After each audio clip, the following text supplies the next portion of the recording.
մեր բնակչության մեծամասնության մոտ այդ վստահությունը չկա, որ կառավարությունը լիարժեք իր խոստումները կատարի, բայց նորից եմ նշում, մենք մեր առաջի կետը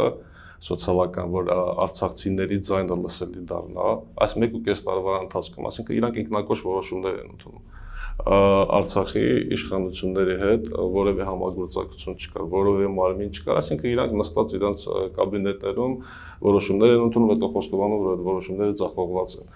Ու նաև մեր պահանջագրի 12-րդ կետը պահանջը այն էր, որ արցախցիների ձայնը լսելի դառնա, արցախցիների կողմից ընտրված լեգիտիմ ներկայացուցիչների բոլոր որոշումները, ներքին եւ արտաքին հարցերի հետ կապված քննարկումներ ունենան եւ իրենց կարծիքը հաշվի առնեն, փաստացի դա ստացվեց։ Խորհուրդը նաեւ բանակցությունների ժամանակ պնդեց, որ այդ մասնագիտական խմբերում պարտադիր ներկայացված լինեն Արցախի օրենսդիր եւ գործադիր ոլորտի ներկայացուցիչները, թեկուզ փորձագետների մասով, եւ մենք այս ամբողջ ընթացքում այդ հանրային ճնշման մեխանիզմը պահելով ենք, ինչ ձևաչափով